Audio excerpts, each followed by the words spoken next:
Hello, I'm here with Howard, and we've just been playing Battalion 1944.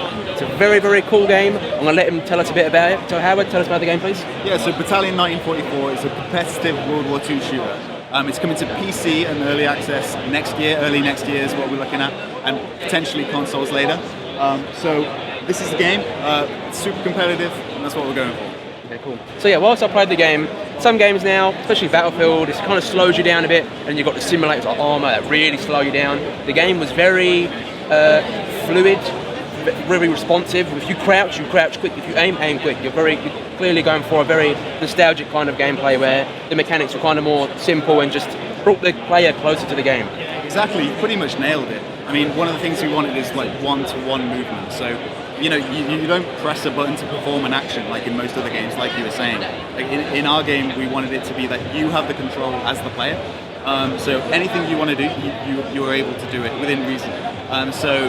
One thing we looked at doing is adding strafe jumping to the game. So you're actually able to have air control within the air. So when you're jumping around corners or moving around the map, it feels fluid, and we focus on optimization as well. So we've got 144 frames running on these PCs right now, so that's a really big thing for PC players and making it fluid.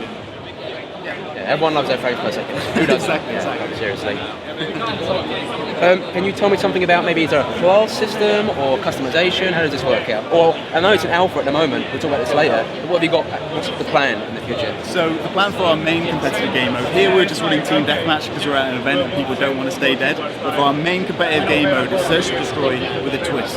So what we're doing with it is we're having a class-based search and destroy, but it's limited between your team. So say you pick the shotgun class. You can only pick that a certain amount of times between your team, so you have to manage which rounds you want to take which weapons. So you could run 5 shotguns and take 5 grenades for all of your team, and just like rain grenades from the sky and run around corners with shotguns. But for the rest of the game, you've got to really manage your economy in a sense. You know, manage your arsenal of weapons between your team. So that's something unique that we're doing to twist, a twist on standard competitive search and destroy. And yeah, we're hoping that people take to it. So you kind of cater for the competitive, the casual.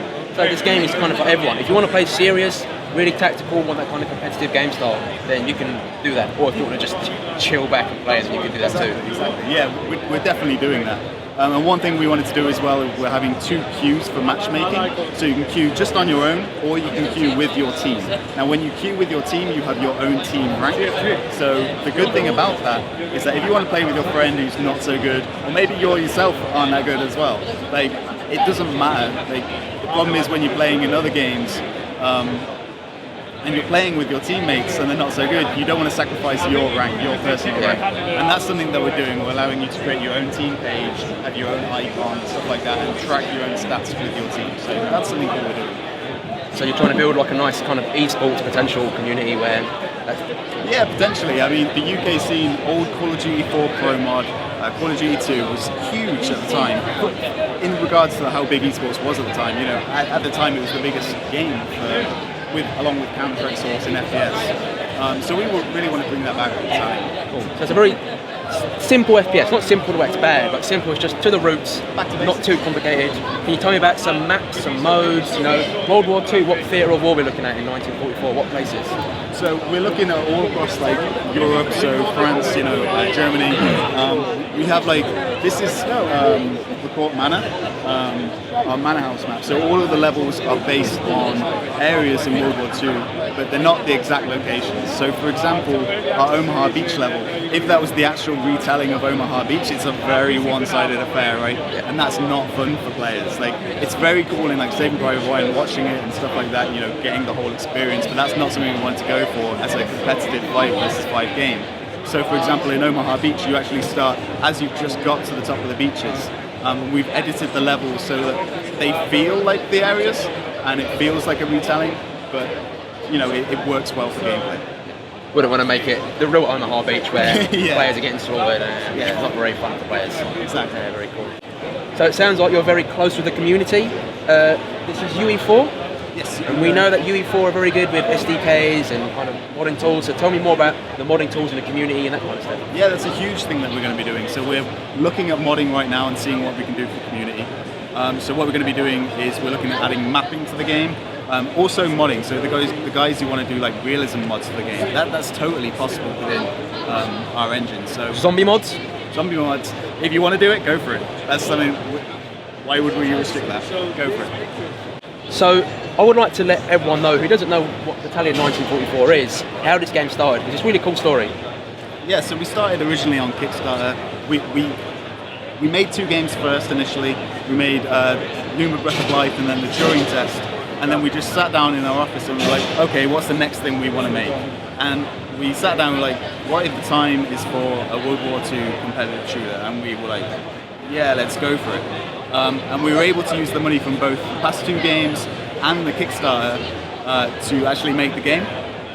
So now we got to the point where we're actually fully making the game that we've always wanted to make.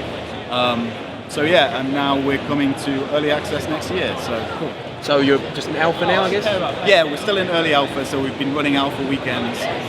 We've got a big load of content coming next year, so it's going to be really exciting for our alpha backers and everyone else who wants to get involved with the game. So yeah. Let's talk about the most important question, which is the pricing of the game.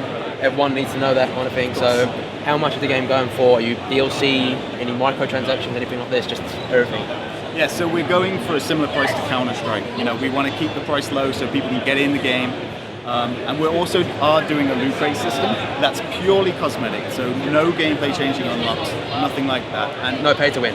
No pay to win, exactly. And for us, it's really important because it helps us like run the servers, keep them high quality, as well as run events in the future. So all the funds are going back into the game.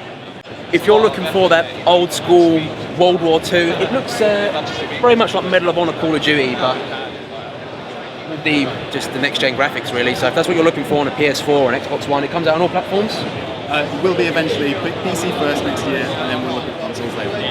Well, I'm very excited to play this game. Can't wait to get my hands on it. Howard, thanks very much for talking to me, mate. Thank you very much, man. I appreciate it.